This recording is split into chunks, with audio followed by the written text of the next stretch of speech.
Hey, salut à tous! On se retrouve aujourd'hui pour une nouvelle vidéo révision mécanique, voilà tout ce que vous voulez, avec ici le 103 RCX de 1993. Alors comme on voit, j'ai déjà travaillé dessus hier soir, donc ça a été vraiment vite fait. Et pourquoi j'ai fait ça? Tout simplement, j'avais besoin de savoir ce qui s'était passé au niveau de la boucle arrière. Si vous regardez les photos, les vidéos que j'ai pu faire, la boucle arrière était complètement avancée. On avait un jour et la coque descendait sur le phare. Le phare était plus haut que la coque. Donc du coup, j'ai voulu démonter et comprendre pourquoi. Donc le support de selle arrière, regardez la tronche qu'il avait. Il était entièrement cintré. J'étais obligé de le couper. J'ai carrément passé, voilà, coupé. Impossible pour moi de démonter cet écrou. J'arrivais pas à passer la lame au milieu. Du coup, je l'ai coupé. Hein, c'est pas grave. Ça, on jette. La selle, elle est là. Donc elle, pas de problème. Légèrement abîmée quand même, on le voit. Donc ça, voilà, j'avais besoin de savoir pourquoi ça fait partie des pièces que je dois retrouver pour la restauration de ce RCX. Vous avez aussi dessous cette partie-là, le garde-boue, qui a été recoupé ici au bout. Vous voyez, le bout est plat, normalement il est légèrement recourbé, donc cette partie n'est plus bonne, elle n'est pas d'origine. Donc ça, c'est pareil, ça fait partie des pièces que je dois retrouver. Puis bien sûr, il y a forcément les carénages, voilà, qui est plutôt propre, hein, esthétiquement on est pas mal. Par contre, l'arrière, regardez, il a été recoupé. Voilà, ceux qui connaissent un peu. Et le feu dépassé d'1 centimètre de cette coque. Pourquoi? Sûrement dû taper par l'arrière pour être écrasé comme ça. C'était vraiment bizarre. Comment on a pu en arriver là, j'en sais rien. Mais voilà, donc ça, c'est pas bon. C'est à changer. Donc ça aussi, ça fait partie des pièces. Donc en fait, ça se compose de 3 coques. Il me faut les 2 coques arrière. De quoi faire le tour du phare en fait. Mais donc voilà, ces 2 coques, il va falloir que je les retrouve. Et donc voilà l'autre partie de la coque. Regardez un peu l'état. Donc voilà, vous comprenez pourquoi je dois les retrouver. Alors, pourquoi j'ai démonté ça avant de faire la vidéo? Tout simplement, j'avais besoin de faire marcher, hop là, mes réseaux, les amis. Une restauration, ça va plutôt assez vite à faire, hein, ça prend pas non plus 2 semaines. Donc voilà, du coup, moi, je vais travailler dessus et j'ai besoin de ces pièces. Donc, une selle de mémoire dans mes stocks, j'ai une selle pour remplacer. Le garde-boue en plastique, je dois en avoir aussi d'origine, donc j'ai de quoi remplacer avec la petite bavette qui va au bout, ça, pas de problème, j'ai. Des carénages, j'en ai, mais je ne les ai pas dans ce bleu-là. J'ai plusieurs couleurs, mais je n'ai pas le bleu. Donc l'idée, là, c'est de faire marcher mes réseaux pour trouver les bleus. Parce que j'aimerais bien avoir des bleus d'origine. Si je ne peux pas, j'en repeindrai une série que j'ai. Tant pis, j'abîmerai si c'est un noir ou n'importe. Je le repeindrai en bleu. Mais à choisir, je veux des bleus. Donc voilà pourquoi je fais marcher mes réseaux. Et donc pourquoi j'ai fait ce démontage avant de faire cette vidéo. Il y a aussi ceci les amis, suspension Paioli, pas de problème, mais on est sur une version liquide, on devrait avoir des suspensions à gaz.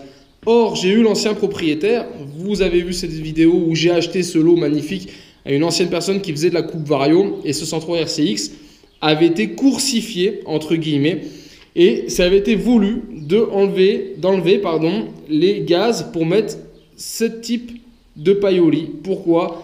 Une habitude de conduite, une habitude de confort, donc la question se posait, qu'est-ce que je fais? Je remets des gaz ou non? Non, je ne remets pas des gaz. Je ne suis pas parti dans une restauration d'un 103 RCX, même si ce coloris ne court pas les rues. Je ne compte pas le remettre à l'origine. Il ne manquerait pas grand-chose, hein, je vous le dis franchement, ça va manquer une paire de suspension et un guidon. Mais l'idée, c'est de le laisser dans son petit mode coursifié, en se rapprochant plus de l'origine, mais en gardant bien sûr ses suspensions et le guidon bracelet. Guidon bracelet que vous voyez là. Normalement, votre guidon, il est ici, d'accord? On voit bien qu'on a des bracelets qui ont été mis en dessous le thé de fourche. Donc, ce qui oblige à la bulle qui normalement est au-dessus à être plus basse. Donc, elle a été percée, elle a été percée et elle tient avec des riselants. Donc voilà, l'idée, ça va être de refaire ça un petit peu plus proprement, d'affûter ce réglage, peut-être de faire une patte, de façon à la laisser dans sa version coursifiée, mais plus fiable, on va dire, de fiabiliser ce qui avait été fait là. Mais pour le reste, je ne change rien. Les écopes, c'est pareil, ça doit faire partie des choses que j'ai en stock. Donc on ne va pas trop s'inquiéter. Donc au final, il ne faut pas grand-chose. Hein. Le kit joint moteur, pas de problème. Donc ça, je l'ai commandé hier, j'en avais plus en stock. Donc hier soir, c'est passé en commande. Donc le temps que je m'occupe de la partie cycle, ça va arriver et paf, on pourra faire le moteur. Là, j'ai un feu qui est HS. Donc ça, c'est pareil, un feu, il faut en retrouver un. Mais normalement, j'en ai en stock. Donc voilà, c'était vraiment pas grand-chose. Là, l'idée, c'est vraiment de faire travailler mes connaissances, mon réseau, pour essayer de trouver un jeu de coque bleue pour finir ce 103 RCX qui, comme vous le voyez, a encore ses autocollants d'origine. Donc c'est assez fou, on est sur une très très belle base. Certains me diront, mais il fallait le remettre d'origine. Non, moi je veux sauver l'histoire de la machine plutôt que le type même. Et donc, on va commencer par la boucle arrière. Le kitchen, il est bon, les amis. Il est à mi-usure, on va dire, mais il n'est pas usé. Donc on va pouvoir le garder, il n'y a pas de souci. juste le retendre et le régler comme il faut. On va donc démonter cette partie-là, nettoyer complet, remonter, graisser, mettre la nouvelle bavette, remettre la selle, etc. Je vous dis, ça c'est des pièces sûres que j'ai en stock, que je vais aller chercher quand j'en aurai besoin, mais pas de problème, normalement de mémoire je les ai. Et bien sûr, on viendra mettre donc les coques en dernier. Donc le temps que je fasse ça, que je fasse la partie avant, le moteur, j'ai largement le temps, je pense, de trouver des coques et de les recevoir. Allez, voilà, donc on est parti pour un nettoyage de la boucle arrière, hein. L'idée là, c'est de pouvoir remettre la bavette, la selle biplace, pour voir si le cadre n'a pas trop forcé. Quand je touche ici dessous, normalement on est courbé, là je sens une petite bosse ici vers la fin. Donc j'espère qu'il n'a pas plié, ce qui expliquerait pourquoi tout était sur l'avant. Donc voilà, je nettoie cette partie et je vais la remonter pour pouvoir juger tout de suite ou pas s'il y a eu des dégâts sur le cadre. Même si esthétiquement, il a l'air plutôt propre. Donc on se rappelle, bavette qui était dessus, qui avait été recoupée. Et au final, hop, moi je sors cette pièce de mes stocks. Donc ça, c'est une bavette qui, elle, n'est pas recoupée, à qui il manque les réfléchisseurs. Donc voilà, avec les deux, on va pouvoir en refaire une d'époque et on va la remonter donc dessus. Allez, voilà, j'ai remonté la double coque qui vient donc à l'intérieur, vous voyez. Donc là, j'ai réaligné. Cette patte-là avait bien été tordue, hein. Ça a dû prendre un coup dans le cul, cette machine. Donc voilà, j'ai détordu cette patte. Je vais faire une petite retouche peinture pour éviter que ça rouille ici à cet endroit. Et après, je pourrais venir remettre le système de fixation du feu. Mais avant, il faut aussi que je remonte la selle biplace. Et tenez-vous bien, j'en ai aussi en stock d'avance dans mes pièces détachées. Donc voilà, ça c'est pas un problème, je peux directement remonter un biplace neuf. Allez, voilà les amis, j'ai tout donc bien redressé, gratté et j'ai fait la retouche peinture. Donc voilà, tout de suite ça fait plus propre, c'est beaucoup plus homogène et ça évitera que ça rouille. Donc je vous ai dit, il faut monter une selle. Et bah regardez, une selle c'est pas un problème, j'ai de la pièce d'époque en parfait état. Donc voilà, on va remonter ce système là-dessus et on pourra vraiment tout contrôler. On voit les anciennes traces ici, hein. Donc ça c'est là où il y avait le support de selle. Et puis ça va me permettre de voir si vraiment on est bien nickel, si le cadre n'a pas souffert. Et voilà, donc la selle est remontée et regardez la différence de traces d'usure. Vous voyez par rapport à l'ancienne selle qui était complètement sur l'avant, qui était écrasée sur la barre. Là on a bien le jeu, on est bon. Et regardez la trace, ça avait quand même avancé d'1 centimètre. Alors le pourquoi du comment, je ne saurais pas vous le dire. Mais voilà, là normalement on repart sur des réglages d'origine. Et maintenant on va donc remonter la platine de feu, hein, qui vient ici et qui va tenir l'ensemble comme ça. Voilà, et après on pourra revenir mettre le cache-feu avec l'alimentation électrique. Et puis un capuchon de feu, capuchon là qui était cassé. Donc il faut que j'aille voir dans mon stock ce que j'ai, je pense que je dois en avoir un. Allez, voilà, le support du feu arrière qui est remis en place. Donc il s'ajuste nickel, il n'y a plus qu'à remettre les écrous. Et on va donc serrer tout ça. Et après on repassera le fil élec. Allez, donc on va repasser le fil, hein. C'est facile, les cosses font pile le diamètre du trou. Il suffit de la rentrer droite, comme ceci. Et hop, vous tournez un petit quart de tour et elle passe. Et vous les passez comme ça, une par une, sans souci. Allez, j'ai donc démonté les deux réfléchisseurs, hein, qui se démontent facilement. Et là, on voit on a deux trous. Et si on regarde au-dessus, les trous, on les a pas. Mais regardez, on aperçoit le petit rond. On voit les deux petits ronds. C'est très léger. Là, on le voit bien, celui-là. Regardez. On voit bien qu'il y a un rond. C'est là où vient l'emplacement. Parce que celui-là n'a pas été percé. Sûrement monté sur un RCX version plus récente qui n'avait pas besoin d'avoir le réfléchisseur. Donc nous, on va repercer ces deux petits trous de façon à adapter nos réfléchisseurs. Allez, voilà, j'ai repercé les deux petits trous donc avec une petite mèche, d'accord, pour d'abord faire mon gabarit et être sûr d'être bien centré des deux côtés. Et maintenant, je vais les mettre avec un forêt au bon diamètre. Allez, voilà, donc j'ai ajusté mes deux trous et normalement, on devrait être bon. Donc là, on met en poussant. J'ai fait vraiment juste, normalement, pour que ça force un peu. Et on y est presque. Voilà, là, j'entends du clic. Voilà, vous voyez, il est mis, il est nickel, on est bien positionné. Et maintenant, il ne me reste plus qu'à remettre l'écrou derrière. Allez, maintenant que j'ai remis les plastiques, je vais vouloir remettre donc la roue arrière. Je vais la nettoyer, on ne se rend pas compte, elle est quand même dégueulasse. J'ai attaqué déjà l'autre côté pour vous donner une idée. Voilà, tout de suite, c'est plus propre. Donc voilà, on va nettoyer tout ça, ça c'est très facile à faire. Et on la remonte. Allez, petit point vidéo, là, donc c'est bon. Donc là, j'ai nettoyé toute la roue, je l'ai remontée, j'ai nettoyé les suspensions. On voit maintenant, c'est vraiment tout propre. Donc maintenant, j'ai plus qu'à procéder à la tension de la chaîne, à axer la roue comme il faut et on sera bon au niveau de la boucle arrière. Allez, voilà, on est tout bon donc pour la boucle arrière. Regardez, voilà, c'est nickel. Donc ça fait vraiment plaisir. C'était mon gros souci, donc en fait c'est tout bon. Tout est bien axé, les suspensions, j'ai remis les entretoises, il en manquait. Mais voilà, là on est bien réglé. Ça tourne nickel, donc là on est bon. Donc ce qu'on fait maintenant, c'est qu'on va déposer le moteur pour se faire de la place et on va continuer la partie cycle. Allez, j'ai commencé à démonter la boîte à air, desserrer le carbu et donc je vais tomber le moteur. Mais juste avant, je viens de me rappeler un truc, c'est que sur cette selle, il y a un capot de selle qui vient et qui est de couleur rouge. Et là, je suis allé dans mon stock et tac, j'en ai un rouge, alors qui a été fendu, qui avait été réparé. Mais voilà, je vais essayer de le nettoyer et il ira dessus. Et je pense que le résultat sera nickel. Et au moins, on est sur un rouge d'époque. Et voilà, et on se rapproche de ce qu'était ce 103 RCX à l'origine. Allez, donc j'ai nettoyé le capot de selle, je l'ai mis en place et on voit bien cette fissure existante. Elle est quand même assez visible et on a un petit débord. Du coup, je suis pas un pro du plastique, je sais pas comment faire. Mais comme dessous elle est bien réparée, qu'elle bouge pas, elle se fend plus. Je vais essayer de poncer pour atténuer la différence juste de hauteur entre les deux.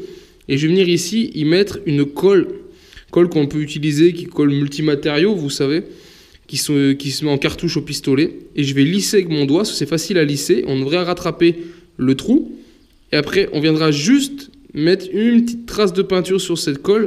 Mais normalement, la colle est transparente. Donc peut-être même si c'est bien fait, on devrait atténuer. Et le fait que ça soit rouge et que la colle soit transparente, ça devrait même plus se voir. Allez, voilà, c'est fait. Donc la colle n'est pas transparente, mais blanche. Donc on voit bien toute la fissure que j'ai bouchée. J'ai poncé un peu avant, j'ai bouché, donc maintenant on va laisser faire. Et quand ça aura séché, on essaiera de rattraper avec un tout petit filet de rouge, histoire d'atténuer et que ce capot de selle soit quand même plus joli à regarder. Allez, le capot de selle est fixé, donc on va laisser sécher la colle quelques minutes. Et donc on va continuer à venir démonter ici le moteur. Pour ça c'est tout simple, hein. Je vais du coup enlever le carbu que j'ai déjà préalablement desserré. On va le déboîter et après on enlèvera l'axe du moteur. Allez, carbu démonté. Maintenant, on va essayer de tomber le moteur.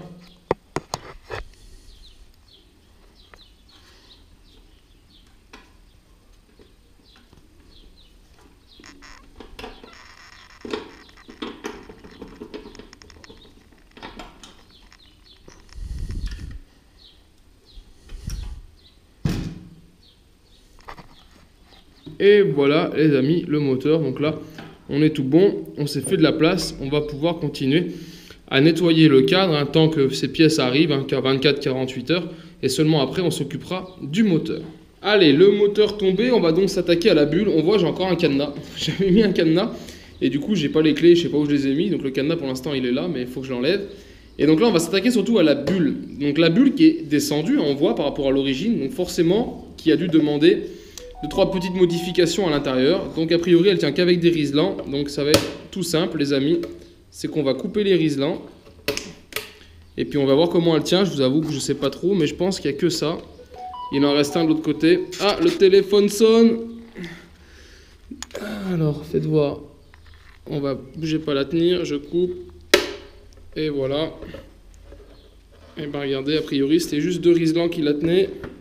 2 riselants, 3 riselants les amis. Il y en a un troisième qui est là. Regardez, on le voit bien. On va le couper aussi. Est-ce que j'arrive à l'avoir d'ici? Et voilà. Donc là, on est bon. Et ben voilà, non, il était bien coupé. Donc voilà la bulle de RCX. Donc forcément, regardez, elle a été modifiée en bas. Il va falloir que j'améliore cette modification. Parce que si on veut garder les guidons bracelets, qui je ne rappelle ne sont pas d'origine, et moi l'intérêt c'est de les garder. Je vous le dis franchement, je ne compte pas le remonter autrement. J'ai envie de garder ce mode guidon bracelet. Mais je vais ajuster vraiment ça plus propre de façon à ce que la bulle soit bien fixée et qu'elle ne vibre pas. Donc j'ai enlevé le cap du compteur, faire un peu de place. Regardez où est le klaxon. Voilà, le klaxon a été posé là sur la potence de guidon. Et il regarde vers le bas. Mais bon, c'est pas grave en soi, hein, ça permet toujours de garder le klaxon. Mais bon, là donc c'est bon, c'est que des caps des gaines qu'il faudra que je reprenne parce que franchement c'est pas ouf bien fait. Puis, de toute façon comme c'est desserré en bas, regardez un peu le jeu. Donc voilà, ce sera à reprendre, mais pour l'instant je vais ajuster la bulle, c'est ce qui m'importe le plus. Donc dans un premier temps, je suis venu mesurer par rapport à ma potence au milieu, l'écart entre mes bouts de poignet. J'ai fait sur les deux de façon à avoir un guidon équitable de chaque côté, vraiment réglé pareil. J'ai incliné les leviers comme moi j'aurais souhaité qu'ils soient. Voilà, on a la même inclinaison. Et maintenant si je remets donc la bulle, donc en bas la bulle passerait, c'est pas le problème, on peut venir l'appuyer contre le pontet inférieur. Mais en haut, ça va venir coincer au niveau des câbles. Du coup, c'est ici l'ouïe que je vais devoir agrandir. Donc, je vais redessiner l'ouïe et je vais l'agrandir après en la coupant et en ponçant la bulle. Certains vont me dire, mais il est fou. Non, je veux la garder comme ça. Il faut qu'on soit clair. Je ne la remettrai pas d'origine. Hein. C'est vraiment pas l'idée. Je veux garder l'histoire qui est là. Je vais juste améliorer ce qui avait été fait. Allez, voilà, les amis. J'ai dessiné pour moi ce qui pense être bon. Donc après, je fais plus petit, quitte à grandir après. Vaut mieux faire ça que faire trop grand et après avoir trop de jeu. Et donc là, je vais partir au découpage, hein, c'est tout simple. Là. Un coup de scie à métaux, le temps de suivre tout le trait, une petite scie fine, et après, on ponce. Allez, voilà, première découpe réalisée ici. On voit, j'ai agrandi la lumière, donc il faut encore que j'ajuste et que je ponce. Là, c'est vraiment le gros du gros. Et on va venir le positionner ici en le posant. Voilà, déjà, regardez, on voit bien ici que mes câbles, ils passent, d'accord? J'ai gagné un petit peu de place. Il faut encore que j'élargisse peut-être un petit peu là au-dessus. Voilà, quoi qu'on n'est pas vilain. Il faut que je travaille maintenant sur la partie basse, de façon à ce que ça porte. Et surtout que j'ouvre un peu aussi l'autre côté. On va rester sur cette première idée et on va faire le deuxième côté. Allez, donc voilà, on s'approche de la vérité hein, quand on vient mettre la bulle en place. Il me reste encore à gratter un peu ce que j'ai mis là. L'idée, c'est que moi, en haut, j'aimerais que ça arrive à fleur comme ceci, voilà. Que le compteur soit caché, qu'il ne soit pas au-dessus comme c'était avant, ou plus haut, pourquoi pas, mais à ras, ça me plairait bien. Donc voilà, je suis en train de faire les modifs pour que ça passe comme ceci. Allez, voilà les amis, je pense qu'on est bon au niveau des coupes. Voilà maintenant à quoi ressemble la bulle de côté. Et si je viens la mettre en place, regardez, sans forcer, je force pas. Et là, on est bien. On a de quoi passer les câbles et les gaines sans souci. On vient bien en haut appuyer ici contre. Donc c'est normal qu'on touche pas, hein. Il y a un petit rebord hein, ici. Donc voilà, on est bien contre. On est à ras du compteur. Voilà, là ça fait propre. On pourrait presque croire que c'est d'origine. Et du coup, bah donc je vais la fixer comme ceci. Allez, maintenant, avant de remettre la bulle, on va s'attaquer à finir ici derrière, c'est-à-dire les câbles, les gaines, l'électricité comme il faut. Donc par exemple, le frein avant, lui, il est bon, nickel, hein, j'ai juste eu à le tendre là, mais il est parfait. Le frein arrière, lui, il était mort, tout est bourriffé. Du coup, on va poser un nouveau câble. Allez, voilà, câble et gaines, on est bon. Il va me rester bien sûr à faire le décompresseur, mais ça, c'est quand j'aurai remis le moteur. Et du coup, j'ai positionné ma bulle. J'ai rajouté une vis centrale ici, c'est pas forcément ce qu'il y a de plus beau, mais c'était un bon moyen de la maintenir. J'ai mis un isolant entre les deux parties. Là, je suis passé de part en part. Je mettrai un petit écrou derrière propre pour la finition. Mais voilà, comme ça, ma bulle, je remettrai ces rises-là en dessous. Ça m'évite j'utilise le trou qui a déjà été fait. Hein. Je ne vais pas refaire une patte de fixation. Et puis là, la bulle sera tenue au niveau sommet de la bulle. Et quand on regarde l'ensemble, bah écoutez, c'est plutôt pas vilain. Ça dénature pas trop, je trouve, le 103 RCX. Donc voilà, et là au moins ça sera bien propre et bien réglé, ça évitera de bouffer les câbles et les gaines comme c'était fait avant. Et on garde l'esprit de cette machine. Allez, je pense qu'on est pas mal sur la partie cycle. Je vais aussi aller chercher mes autocollants parce que je vois qu'il manque le Peugeot là sur le fourreau de fourche et tout. Donc je vais ajouter les autocollants qui manquent. Bien sûr, il en manquera aussi sur le cul, mais ça on verra à la fin quand j'aurai fait tous les carters. Mais voilà, je vais essayer de finir cette partie un petit peu décorative. Et puis je pense qu'on sera bon pour cette partie cycle. Et voilà, un petit Peugeot qui a repris sa place, donc ça fait tout de suite plus propre et plus origine. C'était le kit déco qu'il y avait à l'époque. Allez, voilà, dernier point vidéo sur le 103 RCX. Donc voilà où je m'arrête pour aujourd'hui. Pour cet après-midi, c'est pas mal, hein, j'ai passé l'après-midi dessus là. Donc là, on est en fin d'après-midi. Je vais quand même aller passer une petite demi-heure sur Internet, voir si je peux trouver quelques pièces. Parce qu'il va m'en manquer. Forcément, j'ai fouillé mes stocks. J'ai pas les carénages bleus. Donc sur les 3 carénages arrière, il m'en manque 2. Je les ai, hein, ceux qui étaient à l'origine, mais ils sont cassés, ils sont coupés, c'est pas beau. Donc voilà, il faut vraiment que je trouve ça. Le feu arrière, la coque du feu arrière, je ne l'ai pas en stock, il faut que je trouve ça aussi. Les carters, j'en ai, mais j'ai pas en bleu non plus. Donc voilà, j'ai toutes les pièces, si vous voulez, sauf le feu arrière, mais j'aurais tout pour faire, mais j'ai pas la couleur bleue. Donc c'est soit je retrouve une peinture couleur bleue, et dans ce cas-là, il faudrait tout repeindre cette partie-là. Soit je retrouve des carénages d'époque. Donc là, c'est pas gagné, hein, surtout quand on voit déjà l'avant, qui a la base bleue, il a tendance à tirer un peu au vert. Hein. Ça, c'est aussi un peu avec le plastique qui est intégré dans la masse qui ternit avec le soleil.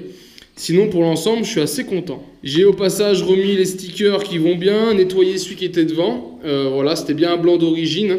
Voilou, que dire d'autre? J'ai changé les poignées des deux côtés, voilà, donc là c'est tout nickel. Je voulais mettre des rétros, mais j'en mettrai pas, parce que je la trouve finalement très très belle comme ça. Donc ça m'ennuierait d'avoir un rétro qui dépasse. Et puis je pense qu'on est pas mal, hein. J'ai déjà démonté le carbu, donc voilà, la prochaine vidéo, on fera nettoyage du carbu et puis remise en forme du moteur. Allez voilà les amis, j'espère que cette vidéo révision première partie vous a plu, hein. Si c'est le cas, je vous invite à partager et liker la vidéo. Et on se retrouve donc en attendant sur ma chaîne 100% mobilette Youngtimer pour d'autres vidéos, tutos et présentations. Et en attendant, ciao ciao.